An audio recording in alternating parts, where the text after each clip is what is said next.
വിഷു റെസിപ്പിയിലെ രണ്ടാമത്തെ വിഭവമായ തീയലുണ്ടാക്കാം. അതിനുവേണ്ടി കുറച്ച് വെളിച്ചെണ്ണ ഒഴിച്ചില്ലെങ്കിലും കുഴപ്പമില്ല. വറുത്തെടുക്കുന്ന ഒരു ടേബിൾ സ്പൂൺ വെളിച്ചെണ്ണ. അതിലേക്ക് 1 കപ്പ് തേങ്ങ. ഈ തേങ്ങയാണ് മിക്സിയുടെ ജാറിലിട്ട് ഒന്ന് തിരിച്ചതാണ്. ഒത്തിരി അരയരുത്, ഒന്ന് തിരിച്ചതാണ്. ഇതിലേക്ക് 1/4 ടീസ്പൂൺ മഞ്ഞൾപ്പൊടി, 1/2 ടീസ്പൂൺ പെരിഞ്ജീരകം, ഒരു 10 ചെറിയ ഉള്ളി അരിഞ്ഞതും, കുറച്ച് കറിവേപ്പില. ചെറിയ തീയിലിട്ട് നന്നായിട്ട് ബ്രൗൺ കളറാകുന്ന വരെ മൂപ്പിച്ചെടുക്കാം. ഇത് പയർ വെച്ചാണ് തീയിൽ വെക്കുന്നത്. ഇതൊന്ന് അരിഞ്ഞെടുക്കാം. 15 മിനിറ്റ് അതിന് വറക്കാൻ തുടങ്ങിയിട്ട്. ഇത്രയും പിഴുപുളിയാണ്. ഇച്ചിരി ചൂടുവെള്ളത്തിലേക്ക് ഇട്ട് ഒന്ന് നന്നായിട്ടൊന്ന് ഞെരടി പിഴിഞ്ഞെടുക്കാം. ഇതിപ്പം മൂത്തിട്ടുണ്ട്. ഒരു 25 മിനിറ്റ് ആയത് ചെറിയ തീയിലിട്ട് വറക്കാൻ തുടങ്ങിയിട്ട്. അതിലേക്ക് ഇത് 1/4 ടീസ്പൂൺ മഞ്ഞൾപ്പൊടി, 1 ടീസ്പൂൺ മല്ലിപ്പൊടി, പിന്നെ 1 ടേബിൾ സ്പൂൺ മുളക് പൊടി ഇതിലേക്ക് ഇടാം. കരിയത് ചെറിയ തീയിലിട്ടൊന്ന് ഇളക്കി കൊടുക്കാം.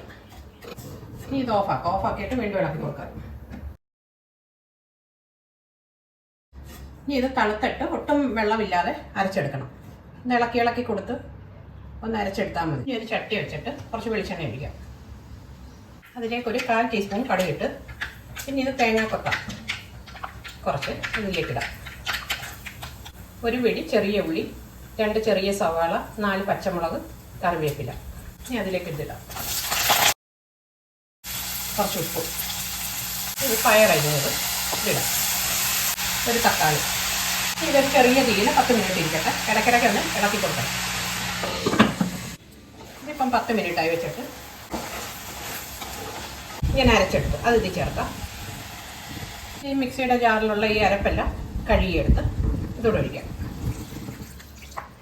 ഇനി ഇതൊന്നും അടച്ചു വെച്ചൊരു 10 മിനിറ്റ് മീഡിയം ഫ്ലെയിമിൽ വെച്ച് കുക്ക് ചെയ്യാം. ഇതിപ്പം 10 മിനിറ്റായി വെച്ചിട്ട്